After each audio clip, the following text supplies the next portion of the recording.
Hey everyone, welcome to the channel. All things Middle Earth here, and one of the most common questions I get asked on streams or videos or just talking to my team is, hey, should I open X chest? Fill in the blank. We have this chest in the game. Should I open it? And it's kind of a different answer depending on what we have available. So I want to talk about the most common chests we have in the game. And if you go down to your bar here at the bottom and go to season, you can actually look at every single chest that's going to happen throughout your season. You can see the preview of it. You can see the commanders that feature. You can see the commanders that are featured with that featured commander. So I'm going to go through and explain out of all the ones we have in our season, as well as the kind of event special ones we usually have, which ones I think, if any, are worth using. So stay tuned, which Matham chests you should be opening if you're opening them in Rise to War.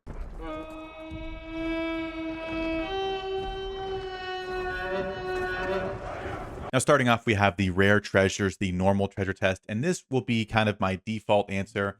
If you're not sure or a chest isn't that good, this is what I tell people to open. You can do a wish list on it, so you can, at least guarantee a majority of the respect items you're getting are from here, and everyone is in this chest, all the gears in this chest. But there are a lot of commanders, so you also have a chance just to pull things that you don't want and commanders you don't want. So there are some exceptions where I feel like the other chests are better, but the rare chest is kind of the, if it's a commander you really, really don't want, this is kind of the good backup option. Now, the other type of chest outside of commander specific ones are the kind of build your own wish list or whatever chests. These come around for events every couple of months or whatever. And basically you get to pick the commanders that are featured in your chest. If at any point those are around, I think those are the best. Usually they're limited to 200 Mathams per chest, which if they're going to limit how much you can open a chest, obviously that shows it's very good. But you can control what you get and make sure there is not a single commander respect item or commander full pull that you do not want. So if you do have the kind of build your own chest available at any point, that is always my first option, followed by, we'll talk about all the chests in a second. And then the rare treasures is kind of, if you've still said no to everything else, this is the kind of tried and true that you would go with. Just set your wish list and go to town. Now, this can be different depending on what season you're in. I believe, like if you're in season 1, I think there is a Dane chest. So if you are in season 1 and you have the Dane chest, yes, I would open it. Dane is one of the best commanders in the entire game. Again, it's just going to come down to how meta relevant the commander is or the commanders are in the chest. So if you have the Dane chest, go with that. But we're going to look at the actual examples I have here today. So the first one is called Goblin Strength. This is going to feature the commander Auglurg. It's going to have Auglurg, Saruman, Radagast the Brown, Sauron, and Undying. Now, for me personally, this one is going to get a fail. I'm not going to open this chest. If you guys don't know, when it says drop right up, this basically means that every other respect item and full pull that you get in this chest is guaranteed to be Auglurg. So if you are pulling respect and you pull Saruman's item here, the next one will be guaranteed to be Auglurg. And then you pull someone else, if you pull Sauron, the next one is guaranteed to be Auglurg. And that works for the invites as well. So if you do get a full pull, you pull Undying, the next one is guaranteed to be Auglurg. So the drop right up commander is one you want to make sure that you want, because you will get the most of that commander. Now, Saruman's, I think, solid. Sauron's one of the best commanders in the game. I think Undying is solid as well. And Auglurg is not bad. So if you really want to run an Auglurg, overall this is in a bad chest, but for me personally, it's going to get a fail. I'm not going to open the Goblin Strength chest. Next up is going to be the Blessed Lands chest. This is going to feature Círdan as the main kind of drop right up commander here. This one has Círdan, Gandalf the White, Thranduil, Galadriel, and Elrond. And just like the last one, this is going to get a fail for me. Círdan is not really a part of the meta. I know some people like to run him with elf heavy lineups with Gil and Elrond and Gandalf.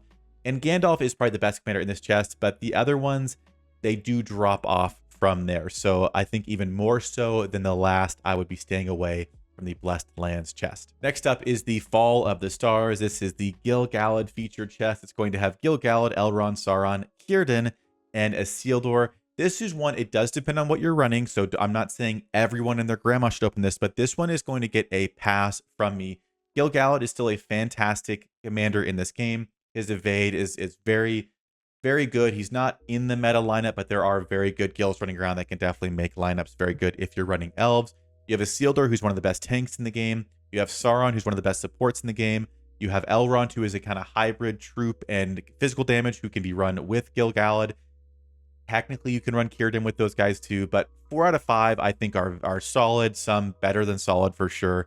But this would be a chest if you're running Gil that I would definitely open. If you're not running Gil, obviously don't open it. But overall, the items that you have here, or the commanders you have here are very solid. And worst case, you get Círdan, who can be used with the elves, but best case, there are 4 other guys that are very above average in my opinion. Next up is the Lord of the West, the Cistaro chest. Now, I'm a little bit biased about Cistaro. I might have a Z2 Cistaro. This chest is going to get a pass from me because honestly, I don't think there's a bad commander in this chest. Now, is Cistaro the end-all be-all best commander in the game? Absolutely not. He's a good focused damage dealing commander. For me, in a battle where I draw or win, my Cistaro regularly is dealing over 100,000 damage, but there are commanders who are better than him. I'd say he's like an A tier damage dealer. So you're going to get a lot of Cistaro. If you want Cistaro, obviously that's great. Gandalf the White, best support in the entire game. That's great. Saruman, fantastic damage dealer, crowd control. Undying, fantastic physical damage dealer with some support. And Skullhelm, also a fantastic focus and poison damage dealing commander. So nobody in this chest is a bad commander in my opinion. And full pulls of any of them or respect for any of them would be very good. And obviously, if you want Cistaro, you get more of him. If you don't want Cistaro, don't open it. But to me, this chest has like the best supporting cast in a chest compared to anything we've looked at so far. So Lord of the West is going to get a pass for me. Next up is the Dark Ranger chest. This is going to feature Skullhelm, who was a kind of add-on to the last chest. We have Skullhelm, King of the Dead, the Witch King, Cistaro, and Isildur. And it's very, very close to the last one, so I'm also going to give it a pass. I think Skullhelm can be fantastic at high respect, a very solid damage dealer. The only thing with this chest is it's got King of the Dead in it. Again, you've got Witch King, who does good focus damage, good crowd control. Cistaro, decent damage. Skullhelm, decent damage. Isildur, great support. So 4 out of 5 is fantastic. But King of the Dead, really not a great commander. So if you do full pull King of the Dead, I mean, you're going to get the odd respect item here or there. But if you do full pull King of the Dead, that is going to be a bummer in my opinion. So there's a little bit more risk in this one compared to the last. But if you want Skullhelm, you're building some other Nazgul or Isildur or whatever, there's a lot of good options, but you do have that 20% chance that it's going to be King of the Dead on one of those pulls. So bear that in mind, but I will give Dark Ranger a pass as well. Next up is the Glory Days chest. This is going to feature Isildur with Saruman, Elrond, Sauron, and Círdan. This is also one of those that's kind of decent on 4 out of 5. So if you are looking for Isildur, this one's going to get a pass from me. Again, Isildur, we talked about it. He's a great tank. Saruman, very solid damage dealer, good madness, crowd control stuff. Elrond, a little bit hybrid troop and damage. He can work with Gil. Sauron, one of the best supports in the game.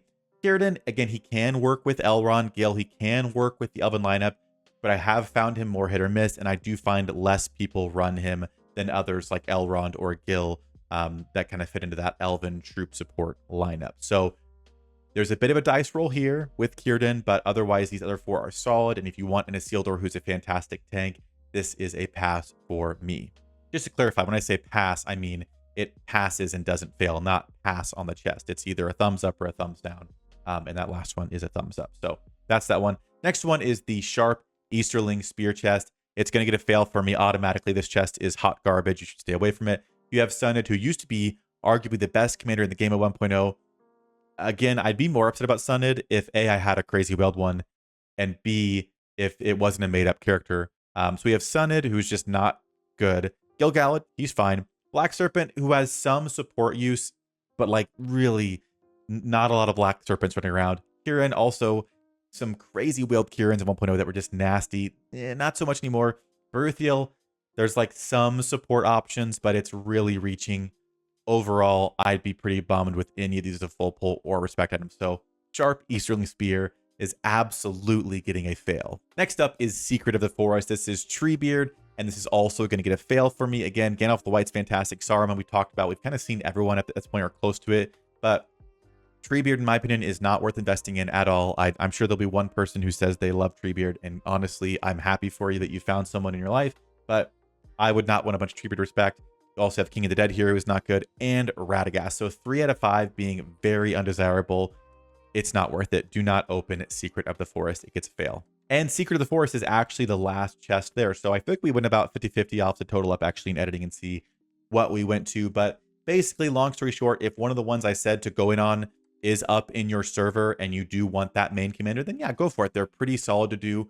If not, if you got Mathams or Gems burning a hole in your pocket, it's hard to say that any of those commanders we just talked about are really worth saving for. Now, that doesn't mean sometimes they won't do an event chest or something else that does feature Beorn or Dane or Gandalf the White or Sauron, who in my opinion are the best meta commanders in the game. So you could always save hoping they show up, but they don't do a lot of new updates or chest things like that. So in my opinion, I would, if you're going for those commanders we talked about, those are good chests. If not, wait for events that do the build your own wishlist chests or just open rare treasures. So I don't know. I get asked this a lot, so I thought I'd put it together. If there are other chests that I missed that do come around consistently in the first or second season, comment those down below and I'll give my feedback on it. Maybe we'll pin a comment with some kind of updated chest thoughts. But if you are spending in Rise to War, consider using the top-up link. That helps support the channel, allows me to keep doing this. And we are doing a giveaway right now, which I'll link in the top right. So if you're interested in entering yourself in the giveaway to win